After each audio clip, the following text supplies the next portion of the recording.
morning. First, I'd like to just thank God for this day that He has blessed me to wake up, and because a lot of people's have passed today, and feeling guilty or feeling a certain way, or I just ask God to just comfort them because I know it's a hard time. Because I just always try to think of that, um, how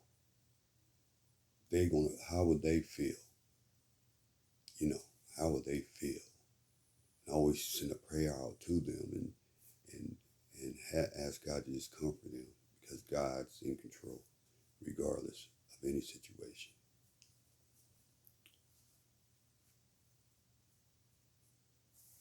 Today, I just want to speak about my addiction and trying to overcome it.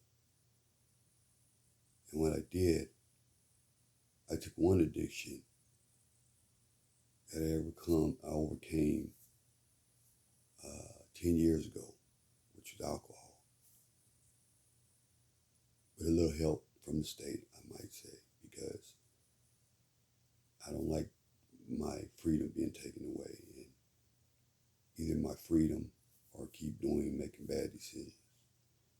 I know people think when you get older, you make better decisions and things like that, but I guess I'm just hard-headed and always think I can win in different ways. But I'm very blessed and thankful that I was able to beat that addiction through not having to go to any AA meetings afterwards or anything like that. I just made a choice. If you want to keep getting in trouble, you keep doing that.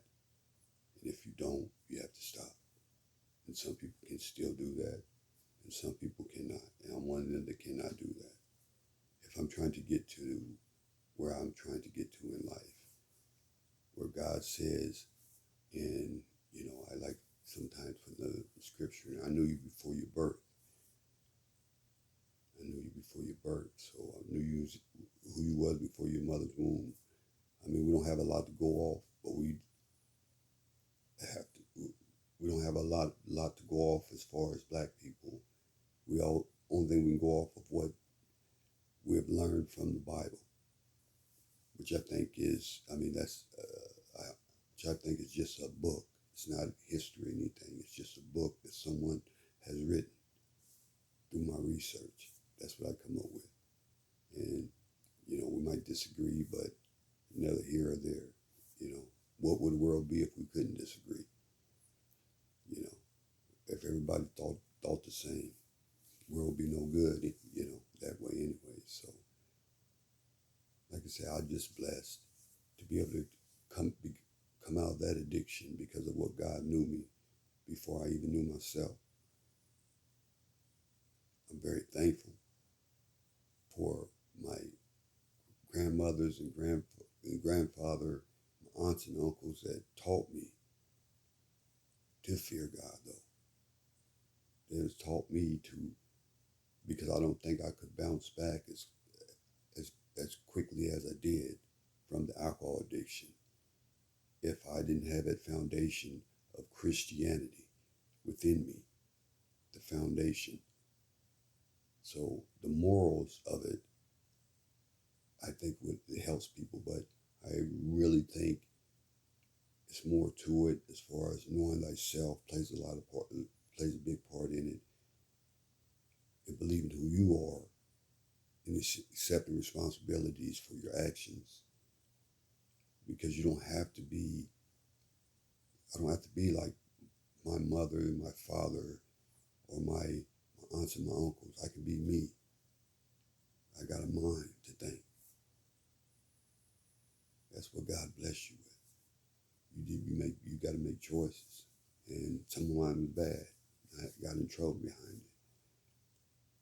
But that being said, that's one addiction that I overcome with alcohol.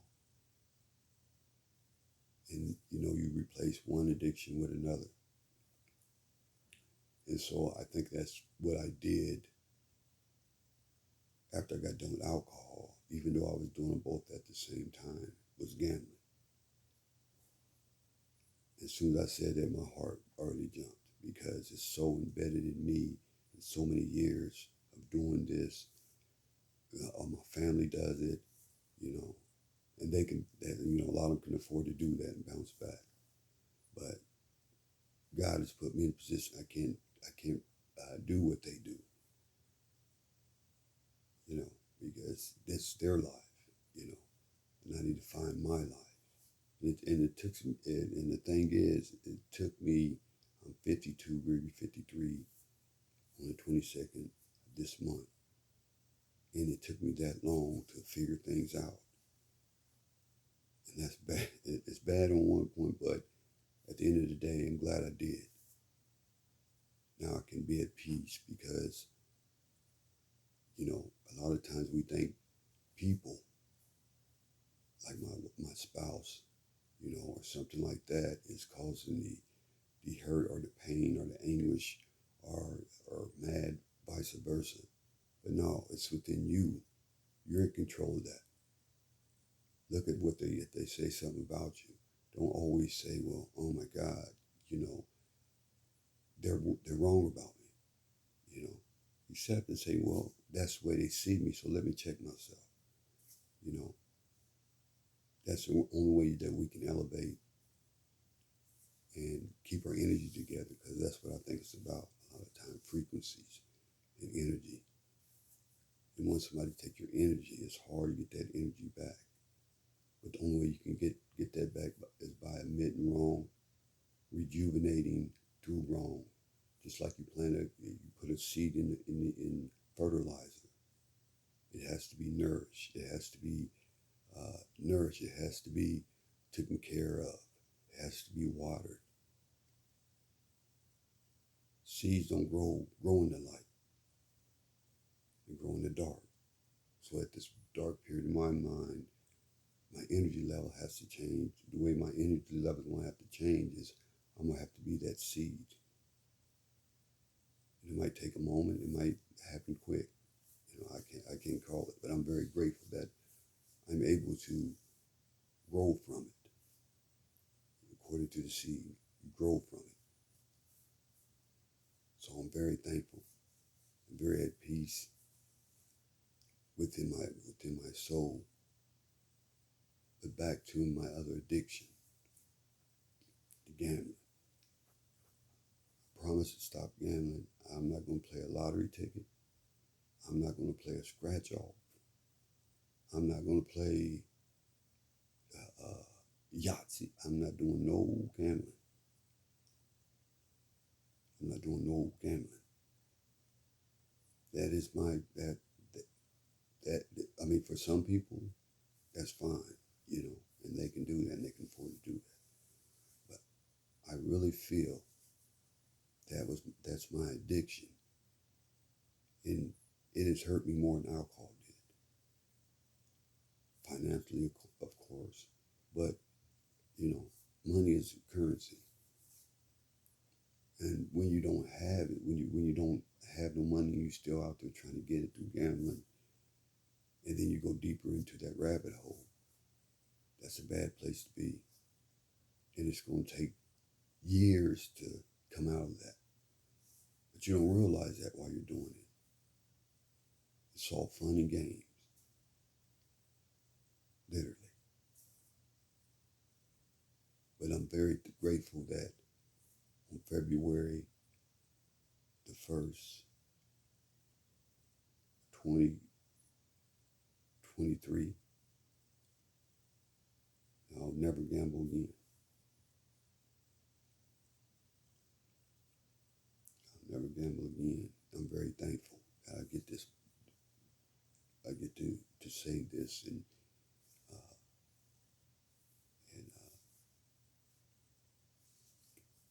share this with you guys. So because I think it can help other people. You know. And I do a couple other things that I want to work on. Like that seed I said that you plant it and then it grows in the dark. But we always got to work on ourselves. No one's perfect. But our goal is to try to be perfect. goal is to try to be perfect, which probably never happen, but it'd be good to try. So I just want to share that I'm very thankful for my growth. It does get hard. It does get hard to not want to do it. It's in my head, just like when I watch a game and I got, man, a cold beer would sound good right now, or a case of beer, a 12-pack. It sounds good right now. But then I think about everything and how far I've came and how far God has brought me out of that. I say, nah, man, that's not going to happen. It's not going to happen because I'm happy where I am. And the same thing with gambling. I know it's going to be. It keeps pulling me more because now it's legal. Perfect time to quit. Now it's legal. Now everybody can do it. All through every state. It's legal, man. So it ain't worth it though, man. Unless you can afford it. If you can afford it, you can do it and win you $100, and you through, you cool, and go on about your business. That's cool, But some people can't. They can't do it. They can't do it. But I'm thankful and grateful. I don't know how it's going to happen. I don't know how it's going to work because I'm one of them persons that wants to do something. I don't want to stand there and sit in the house. And, I like nature, of course. I'm big into nature. I love nature. I love the sounds of it. I love what God created, Mother Nature. I'll do Mother Nature because it could be a woman, it could be a man, we don't know. But the creator of the creator, hurrah. I don't want to scare anybody off on that though. But like I say, I'm very happy and very blessed and grateful for everything that life has given me this far. And just to encourage myself as I gotta go back to the Bible where I think it might be in Deuteronomy or something like that, where he had to encourage himself.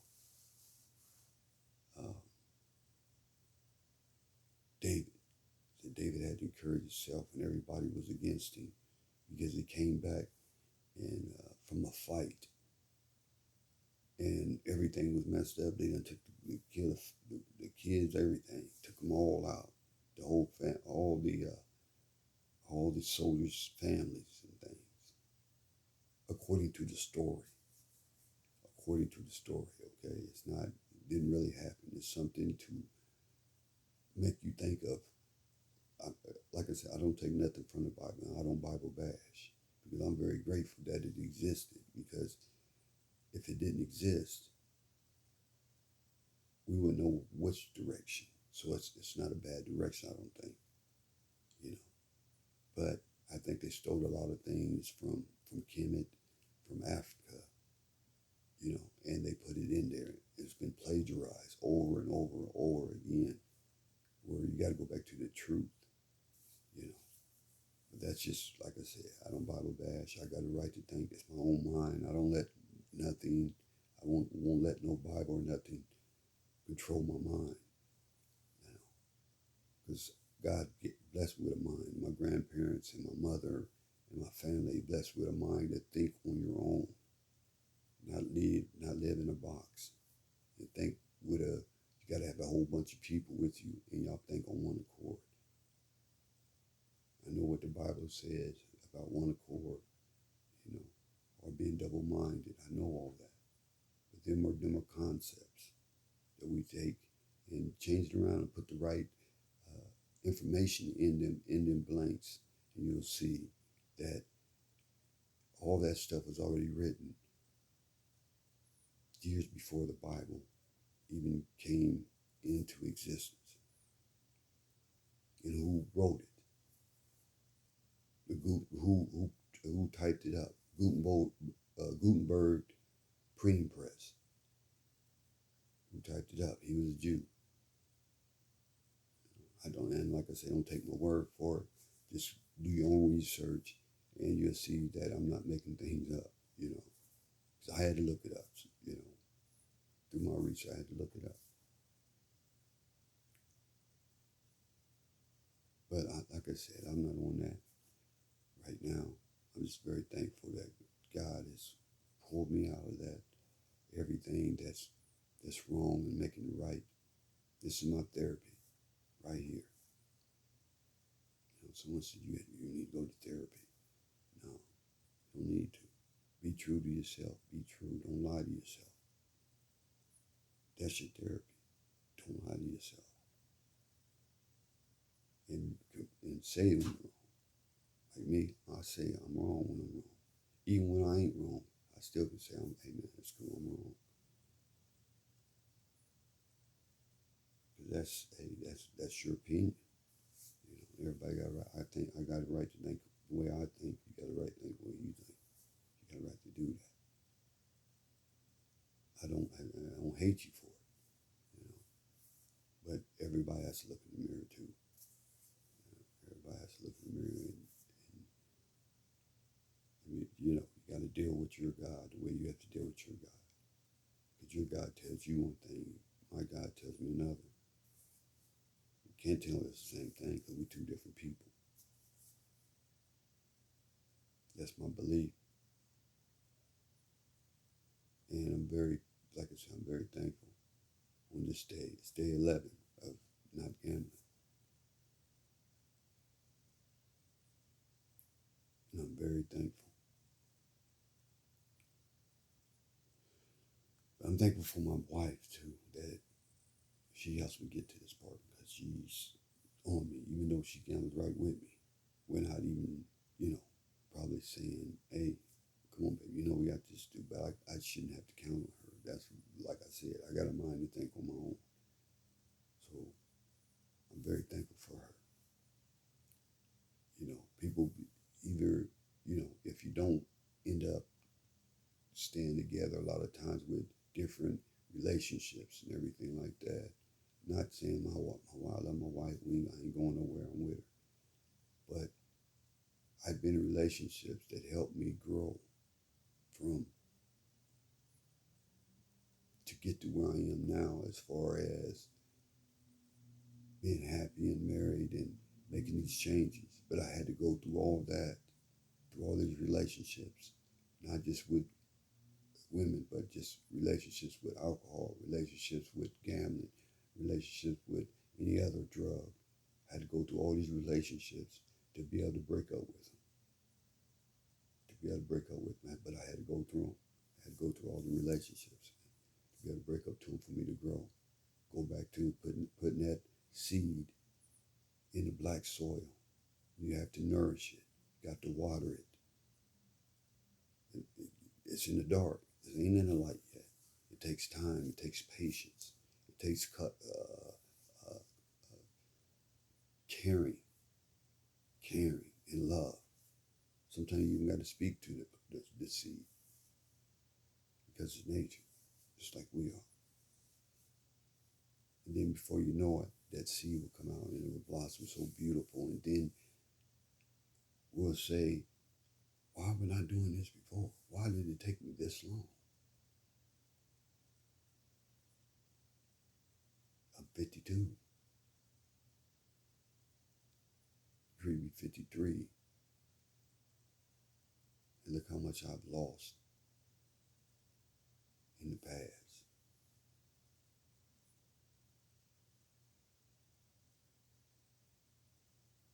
How much life, I mean, people have lost everything. How much life has been lost. It's still there. It's part of my DNA now. It's part of my ancestors. So I'm very grateful. But I thank God for it. I thank God for my aunts and uncles that just helped mold me in a lot of ways. I'm like the fourth. I started trying to write a book called a memoir called The 14th Son. Just tell different stories about us and tell different stories about each individual's personalities in a sense, and how it can make you laugh, it can make you cry, it can stress you out. Because I had the opportunity just to be around them, and I was blessed, you know. My mother went through a lot of things, you know, at a young age. When she was 16, she had me, and my grandparents raised me. My mom, my grandmother, my grandfather. And then they had 13. So I mean, I grew up with the crew, with a tribe. And it takes a tribe to raise a family. You know what I'm saying? It takes a tribe to raise a kid. I'm sorry. Take a tribe to raise a kid. That was my tribe. It still is. So I'm very grateful, because a lot of people don't have that. Everything they taught me, you know, sports, you know, keep your body together, mental toughness, you know, and a lot of people in the neighborhood too. A lot of my ancestors in the neighborhood, a lot of families and stuff. I'm glad they stuck by me. You know, always believed in me. You know, that's very important. You know, a lot of friends. You know, I'm very grateful, man. A lot of them gone. Some of them gone, but some of them still living. And they don't know how much they inspired me. You know, they inspired me to do better. You know, so I'm very grateful. Very grateful. That's all I have for this time. Omani Iha Shambai sounding out, aka Stacy Shouts. Peace. Stay black.